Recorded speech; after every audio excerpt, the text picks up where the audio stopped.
نحمده ونصلي ونسلم على حبيبه ورسوله الكريم اما بعد اعوذ بالله من الشيطان اللعين الرجيم بسم الله الرحمن الرحيم.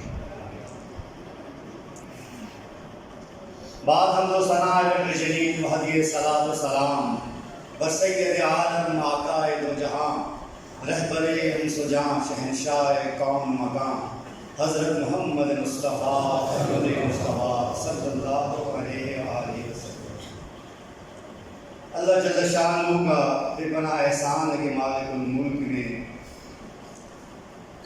آج پھر ہمیں یہ عظیم اور بابرکت گھڑیاں عطا فرمائیں.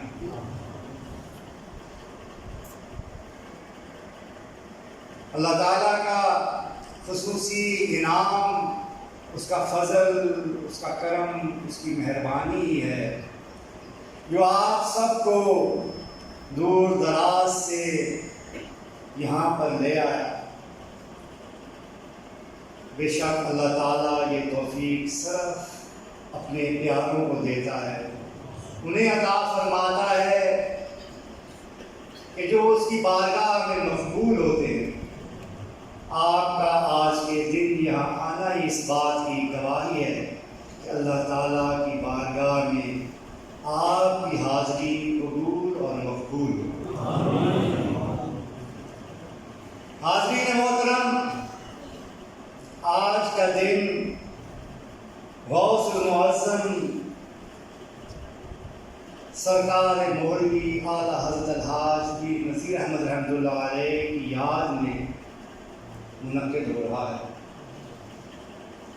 ہمیشہ کی طرح، ہر سال کی طرح قرآن خوانی منعقد ہوئی. لوگوں نے قرآن پاک جمع کرایا، صرف پاکستان سے نہیں بلکہ بیرون ممالک سے. آپ کو بے انتہا مبارک ہو کہ آج کے اس عظیم دن تقریباً 4,30,00,000 مرتبہ قرآن کریم اور کروڑ ہا مرتبہ مختلف صورتیں اور درود پاک. یہ بے شک اللہ تعالیٰ کا عظیم احسان اور انعام. آج کے دن عموماً میں زیادہ گفتگو نہیں کرتا، دن خالی دعا کا ہی ہے، لیکن حاضری لگانے کے لیے یاد رکھیں آج کی تعلیم صرف امانت کے متعلق. آج جاتے ہوئے آپ یہاں سے جو کچھ لے کے جائیں اس میں ایک بات یہ بھی شامل کر لیں کہ امانت کیا ہے اور یہ کتنی اہم اور کتنی ضروری ہے، جس کے متعلق قرآن و حدیث نے کتنا زور دے کے مومنین کو سمجھایا ہے. جس طرح کچھ امانتیں اللہ تعالیٰ کی طرف سے بندے پر ہیں،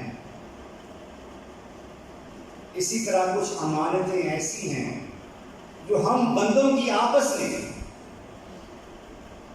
ان میں سب سے اہم اور ضروری امانت آج کے دن کی مناسبت سے اگر آپ دیکھیں تو احسان ہے اور کسی کے ساتھ کی بھی اچھائی ہے. امانتدار وہ ہوتا ہے جو احسان مند ہوتا ہے اور احسان کا بدلہ احسان سے چکاتا ہے. الجزاء الاحسان بالاحسان. امانتدار وہ ہوتا ہے کہ جو کسی کی ہوئی اچھائی کو کبھی نہیں بھولتا، لیکن جو لوگ احسان فراموش ہوتے ہیں، دوسروں کی اچھائیوں کو بھول جانے والے ہوتے ہیں، وہ خائن. امانت کی اہمیت کو سمجھنے کے لیے صرف ایک حدیث ہی کافی ہے اگر آپ اس پر غور کریں. آقا کریم علیہ السلام نے ارشاد فرمایا کہ قیامت والے دن روز محشر ایک شخص کو بارگاہ رب العزت میں پیش کیا جائے گا حساب کے لیے. ایک ایسا شخص کہ جو دنیا میں اپنی امانتوں کا خیال نہیں رکھتا تھا، تو رب ذوالجلال اس سے فرمائیں گے کہ لاؤ امانت میرے حوالے کرو.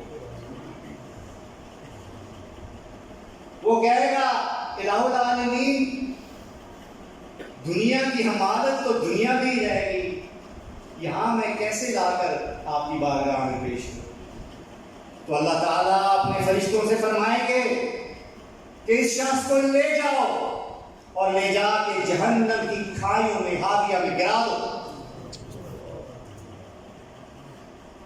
فرشتے اس شخص کو گھسیٹتے ہوئے لے جائیں گے اور لے جا کے جہنم کی کھائیوں میں ہاویہ میں گرا دیں گے.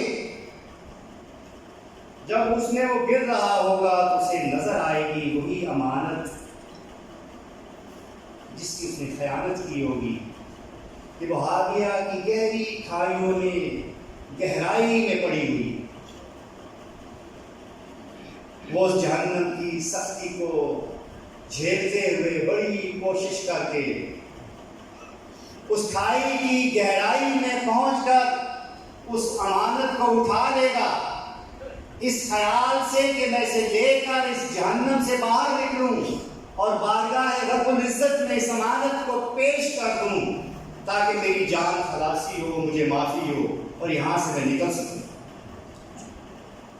یہ سوچ کر وہ امانت کو تھامے ہوئے جہنم کے سرے پر پہنچے گا، اور جیسے ہی وہاں سے باہر نکلنے لگا ہوگا وہ امانت اس کے ہاتھ سے پھسل جائے گی.